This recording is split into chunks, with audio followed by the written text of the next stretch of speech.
Msikilizaji wangu, karibu katika kipindi kizuri cha kuishindania imani, mahali ambapo hakika tunajengwa na kutiwa nguvu kwa ajili ya Kristo.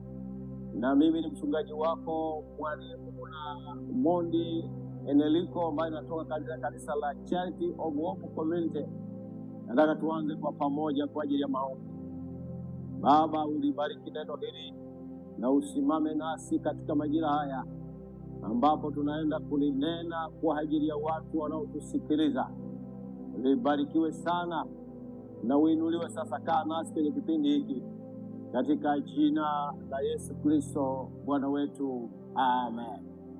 Ndugu msikilizaji wangu, wiki ambayo tulikuwa pamoja tulikuwa tunajifunza somo la kuishindania imani, na nilizungumza kwa kina sana maana ya neno hili. Nataka nirudi kidogo kabla sijaenda sehemu ya pili ambayo nataka kuzungumza kwa ajili ya kushindania imani.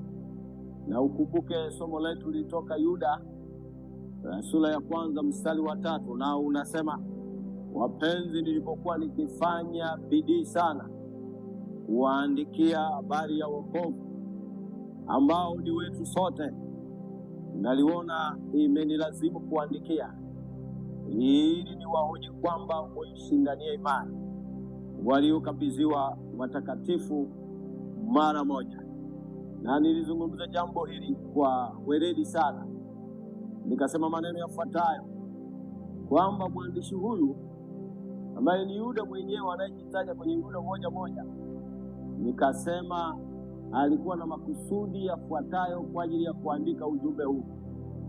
Na kusudi la kwanza linasema ilikuwa ni kuwaonya Wakristo kwa kipindi hicho, waumini, juu ya tishio lililokuwepo hasa la walimu wa uongo waliokuwa wametanda na wakishawishi waumini waiache imani waliokabidhiwa, ambayo waliisikia kutoka kwa mitume. Sasa kwa namna hiyo, Paulo kwa kutumia nguvu kabisa aliwapa changamoto waumini wote kwamba waamke kwa kipindi hicho na kuishindania imani. Ndio maana aliandika andiko hili kwamba, wapenzi, akisema nilipokuwa ninajitahidi sana katika kuandika kwangu na kuandikia habari hii ya wokovu, anasema tena, akasema ambao ni watu sote, akasema naliona imenilazimu, yaani manake imenibidi, yaani imenibidi au imenilazimu niwaandikie. Awaandikie nini?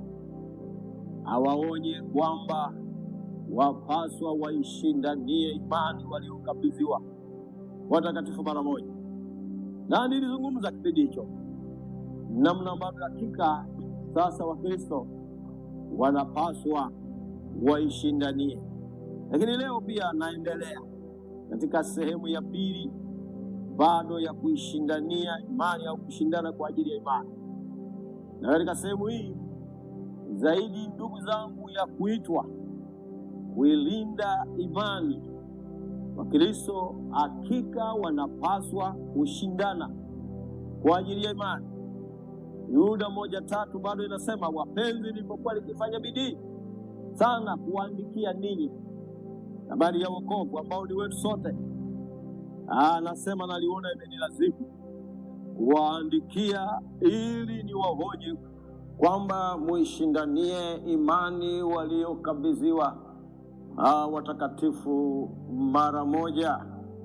Tukazungumza jambo hilo na nikasema kuna gharama kubwa mno namna ambavyo hakika tunaweza tukaishindania ile imani. Ni gharama si ndogo, ni kubwa mno, kiasi kwamba haiwezekani kutetea hivi hivi. Kuna gharama za kuteseka, kuna gharama za dhiki, kuna gharama za mauzi, kuna gharama za kila namna.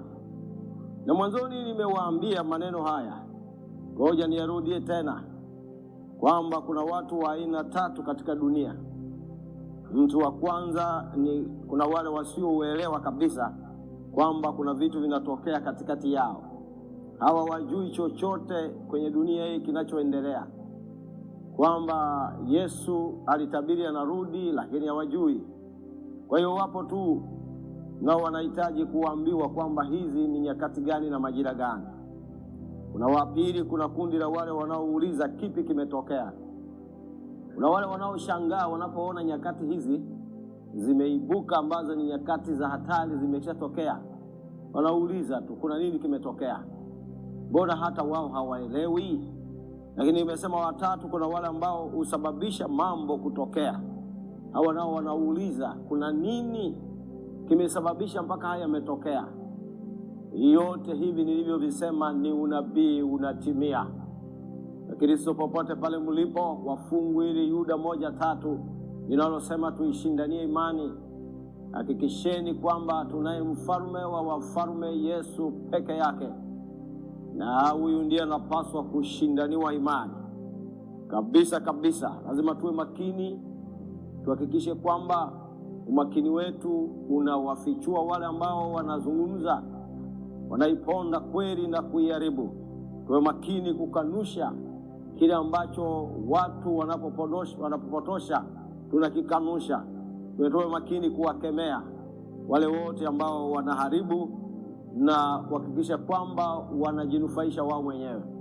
Jambo la mwisho katika hili, tuwe makini kusahihisha pale ambapo tumeona makosa mengi ya kithiolojia yamefanyika na kwamba Yesu anazidi kudidimizwa. Efeso sura ya 5 mlango wa 11 unasema, wala msishirikiane na matendo yasiyozaa ya giza, bali muyakemee. Kwamba yale tunayoona yanafanyika katika giza, yanayopotosha Injili, yanayopotosha kweli, tuyakemee na wala tusiyafumbie macho. Mwandishi nataka kuwaambia kabisa watu wajihadhari. Ingawa nimekwisha sema mwanzoni, kwa kipindi kile kulikuwa na walimu wengi wa uongo. Lakini pia ndugu zangu, mpendwa msikilizaji wangu unayenisikiliza, lazima tuwe tayari kabisa siku zote na kuweka wazi, kukemea kabisa kabisa na kunena kinyume na uovu wa aina zote unaoibuka. Nimesema toka mwanzo kuna gharama. Tunahitaji kupaza sauti kwa uaminifu, na ili kuhakikisha kwamba tunaichukia hiyo uovu, tunachukia dhambi hizo, tunasimama pamoja na Mungu dhidi ya uovu. Ukisoma Zaburi 94 mstari wa 16 inakuambia hivyo. Na nashangaa leo watu wanashindania vitu walivyo navyo kwenye makanisa. Mwingine anasema tuna television, mwingine anasema tuna radio, mwingine anasema tuna vitu hivi katika kanisa letu, mwingine anasema tuna vyombo vikubwa, mwingine anasema tuna kwaya kubwa. Lakini mwandishi anasema tuishindanie imani tu. Kushindania imani maana yake ni kubaki pale pale kwenye uaminifu wetu na kumsema huyu ambaye ni mwanzilishi wa imani hii. Mitume walifanya kazi yao, wakamaliza, wakaondoka mahali hapa. Ukisoma Yohana 7 mstari wa 7 utaona, Yohana 15:18 mpaka 20 utaona, na Luka 22:28 utaona. Hapa ni jambo ambalo lipo tu limebakia. Wana mafundisho yanaingiliana na ya uongo, yanaingiliana na mafundisho ya kweli, tuyachambue. Tufanye kwamba mafundisho ya uongo yanajitenga na kweli. Ni lazima tufanye hivyo. Sasa Paulo alipoona Tito mwanae wa kiroho, watu wanaingia kwenye lile kundi lake, alimwambia Tito kuwakemea wale ambao maisha yao yanapingana na Injili na ukweli wa Injili, ili wawe wazima katika imani. Tito 1:13 akawaambia, akawakanya, pana mshindanie imani. Hawa wanapokuja kwenu, maana yake mwe mmeiva, mwe mko sawasawa kwenye neno, mwe mnajadili na kuliangalia neno walilohubiri, kwa sababu mengi yameandikwa yanafundishwa kwa theolojia tu, kithiolojia, lakini neema hile haipo. Tumeona pia aliwaagiza kanisa lisimpe nafasi mtu kueneza mafundisho ya uongo. Waraka wa pili wa Yohana sura ya 1 mstari wa 9 mpaka 11, akawaagiza wazee pia Paulo, wazee wa Efeso, wawe macho, kama kwamba wasije wakavutwa na elimu nyingine. Tendo la Mitume 20:30. Nini tunachopaswa kukifanya kushindania haki, kushindania imani? Nimesema mwanzo, kuna gharama, kuna mateso, maana wanaoeneza injili hii ambayo si sawa wana nguvu zote, wana uwezo, wana nguvu zote, wana nguvu za kipesa, wana nguvu za kila namna. Wanahitaji sisi tunapomtetea Yesu tumtetee kwa amani, sio kwa vurugu. Jambo moja tu, ndugu yangu, limebaki ni kutangaza imani. Mungu ametuweka hapa wachungaji kulinda ile kweli.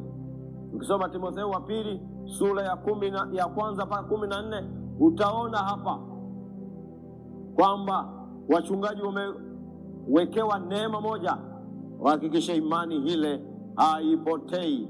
Wanapoona makosa mahali fulani wayasawazishe. Mahubiri tunayofanya leo ndiyo njia kuu ambayo itaendeleza ufalme wetu mbinguni. Kwa hiyo tunapohubiri neno la kweli lililo sawasawa, kusoma Rumi sura ya 10 mstari wa 14 mpaka 17 utaona mambo yanavyojieleza. Tuzungumze kweli, tuitetee kweli, tushindanie imani, tusiwe na kitu kingine ambacho tunashindana. Ni kitu kimoja tu. Mwandishi alisema kwamba tumpiganie Yesu, tumuinue Yesu, tumtukuze Yesu. Mpendwa msikilizaji wangu, katika kionjo hiki nilichokuletea, ninaamini hii umenisikia na umenielewa. Ingawa bado nakuletea vionjo vingine, bado nitakuletea vionjo vingine vilivyo vizuri. Kaa pamoja nami, najua fuatilia kipindi hiki, na unaweza ukawa na jambo ambalo unataka kuzungumza nami. Basi kuna namba za simu zinapita chini hapo, utakuwa unaziona hizo. Ukitaka, kuna maoni, kuna jambo lolote unataka kulifanya kwa ajili ya kipindi hiki, basi uwasiliane nami. Usisahau kuishindania imani, usisahau kuishindania imani, usisahau kuitetea kweli, usisahau kuitetea kweli. Basi nimefika mwisho, ninaomba niombe pamoja nawe. Baba, uwabariki wasikilizaji wangu hawa ambao wamenisikiliza, walikuwa na nafasi ya kusikiliza maandiko haya na wame nafasi ya kuchambua pia. Jambo langu nimewaambia ni kuishindania imani kama maandiko yako yanavyosema. Na vitu vingi leo watu wanashindana. Wengine wanashindana kwa sababu ya magari, wengine wanashindana kwa sababu ya vyeo vyao, wengine wanashindana kwa sababu ya ufahari wao, wengine wanashindana kwa vile walivyo. Lakini hivyo havitatufaa, ni kushindania imani tu. Wabariki na uendelee kuwabariki wale wote wanaosikiliza wakiwa hapa au nje ya nchi. Utembee pamoja nao. Asante kwa sababu wewe ni msikivu, utafanya. Kwa jina la Yesu, amen.